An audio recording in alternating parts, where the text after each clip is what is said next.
وكل حزب الله إلى سوريا سنذهب إلى سوريا. أما النظام لن يرضى بالشعب صالحا.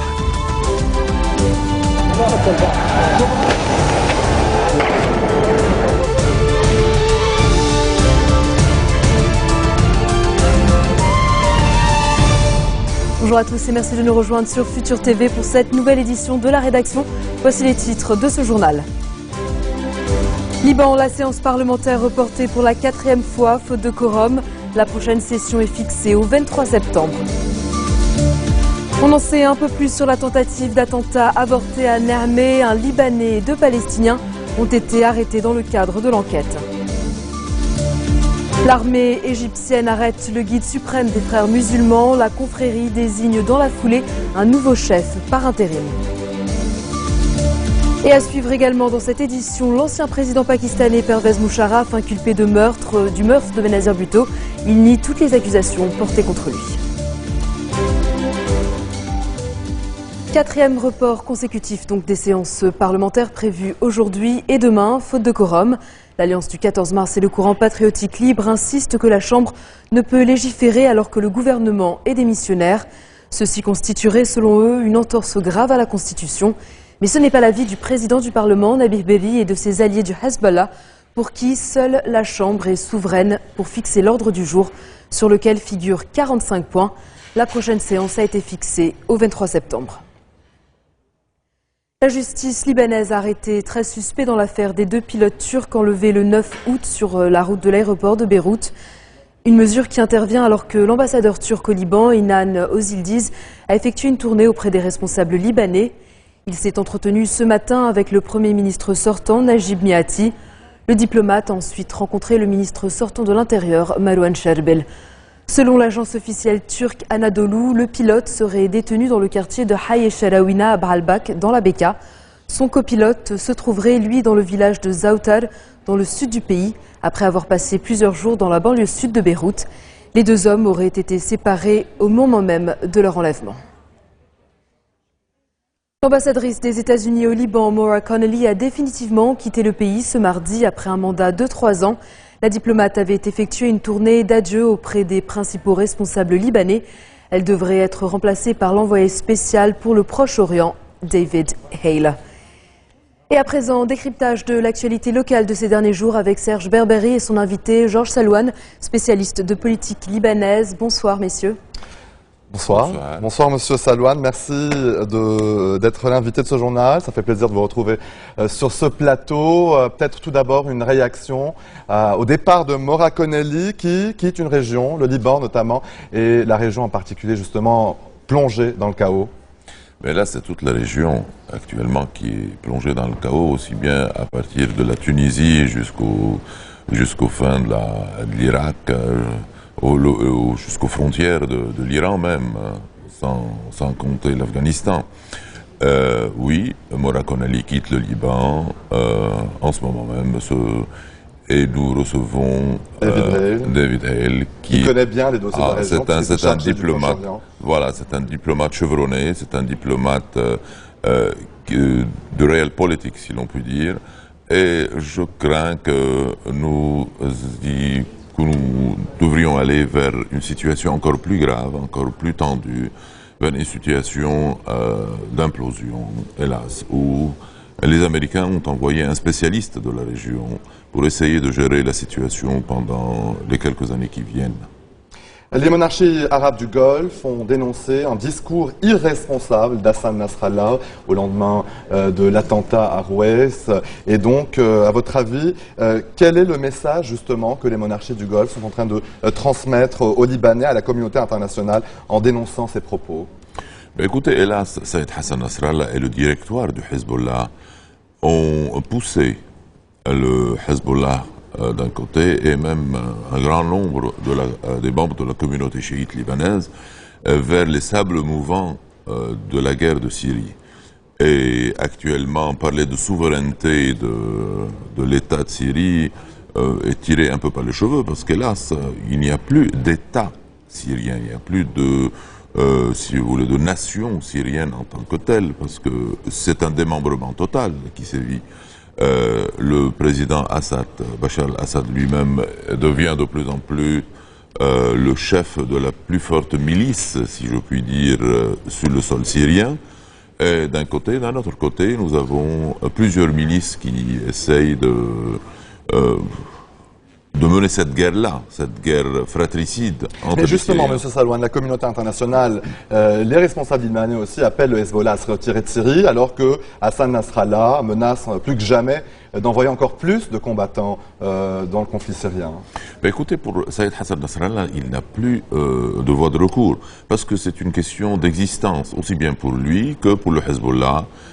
Mais le danger dans cette affaire-là, c'est de mener toute la communauté chiite du Liban dans ces sables mouvants et vers une fin non louable pour tout le monde. Justement, parce que d'ailleurs le Conseil du Golfe accuse le Hezbollah de menacer justement la sécurité du Liban, sa stabilité, la coexistence communautaire. Écoutez, plus le Hezbollah et Saïd Hassan Nasrallah, le directoire du parti Hezbollah, vont vers cet engagement profond, à fond, dans la guerre de Syrie, plus l'instabilité du Liban, ou plutôt la stabilité du Liban, deviendra précaire. Nous avons tout intérêt à ce que le peuple libanais, le gouvernement libanais, ne s'engage pas dans la guerre de Syrie, dans les différentes batailles d'Alep ou de Damas dans l'avenir. La déclaration de Barda est celle d'être morte en fin de compte. C'est fini. Je pense que, hélas, la déclaration de Barda est née morte du fait de la décision du Hezbollah de ne pas la respecter et de ne pas respecter leur engagement dans la décision, dans cette réunion, dans cette fameuse réunion.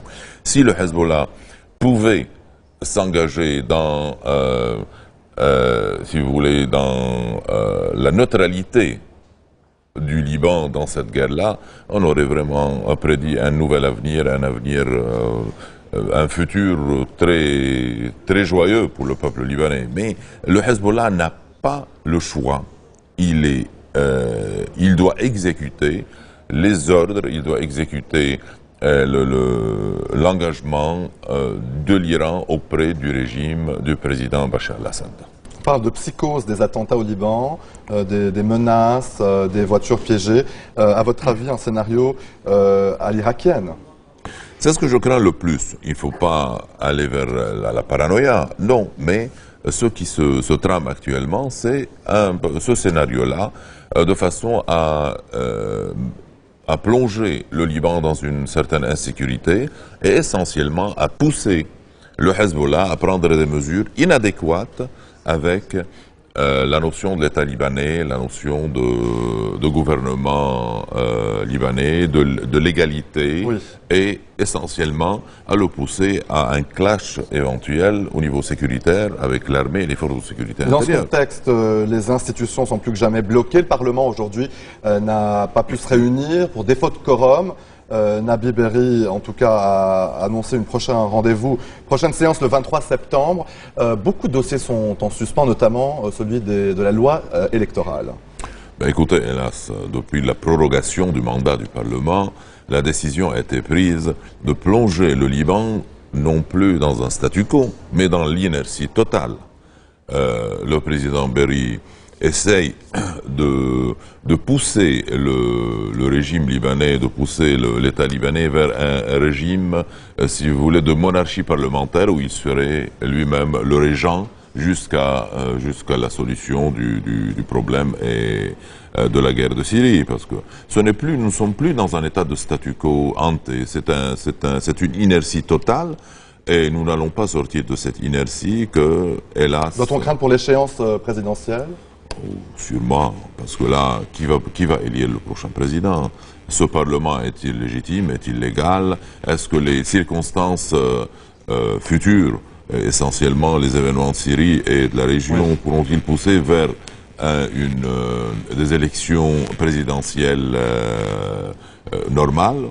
Je pense que non. Et ce que je crains, c'est le vide au niveau de la présidence de la République. C'est là le plus grand danger, à mon avis. Georges Salouane, spécialiste de la politique libanaise, merci d'être venu sur notre plateau pour décrypter l'actualité de ces derniers jours au Liban. Merci donc à vous et à vous, Nour. Merci. C'est à vous que je remercie aussi. Dans un instant, nous ferons le point sur l'affaire Snowden et les menaces des autorités britanniques à l'encontre du Guardian.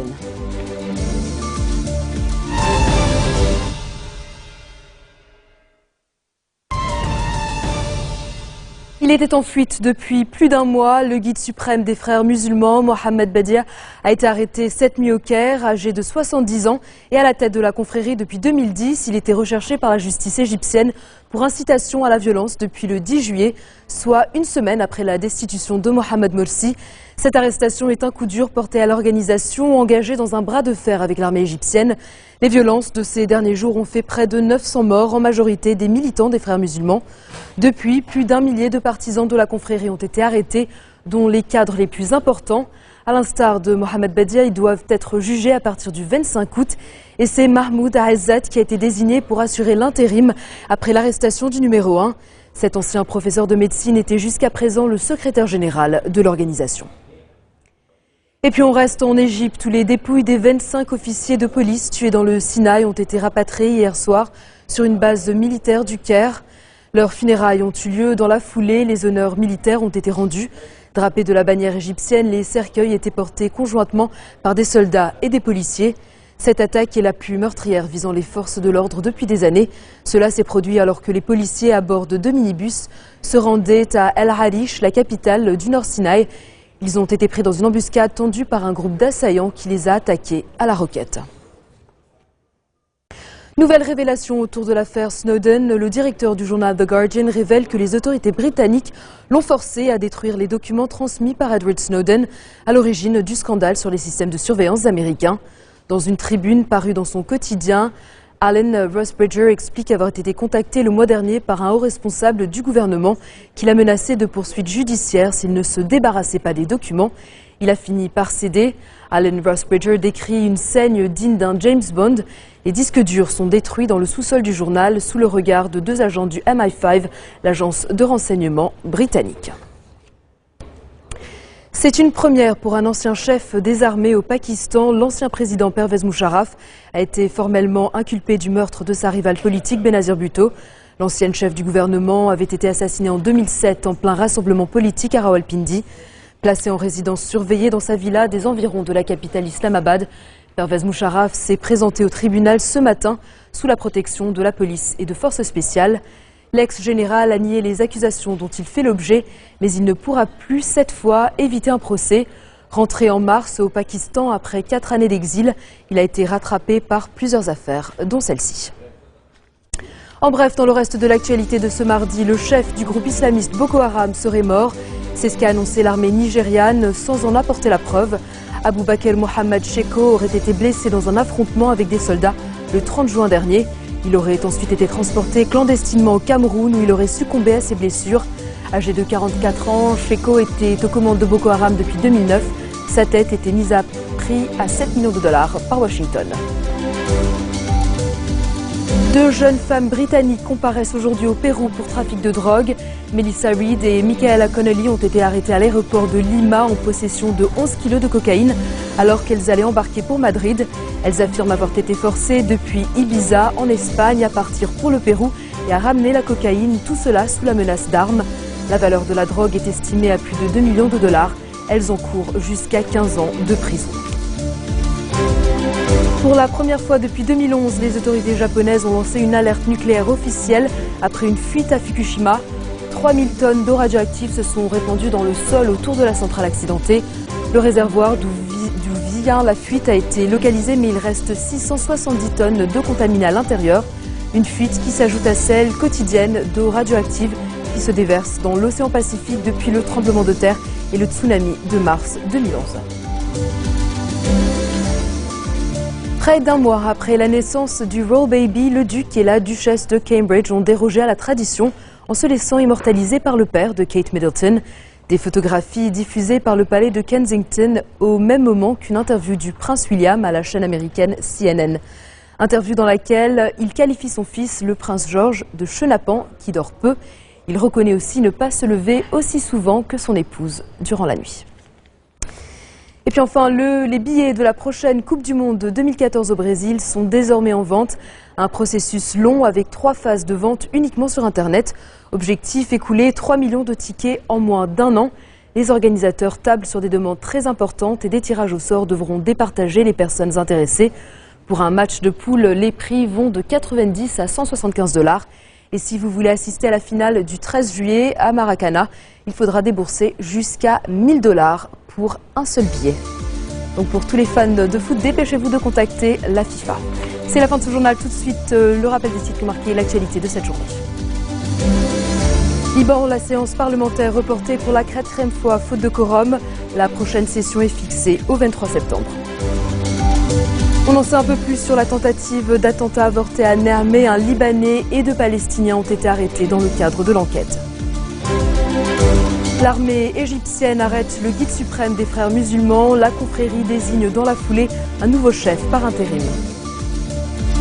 Et puis l'ancien président pakistanais Pervez Musharraf, inculpé du meurtre de Benazir Bhutto, il nie toutes les accusations portées contre lui. Merci de votre attention. Retrouvez-nous tous les jours à 16h40 heure de Beyrouth. Vous pouvez également nous suivre en ligne sur notre site web ou en téléchargeant notre application mobile et sur le site de programme sur notre antenne. Et à demain. أن أذهب أنا وكل حزب الله إلى سوريا سنذهب إلى سوريا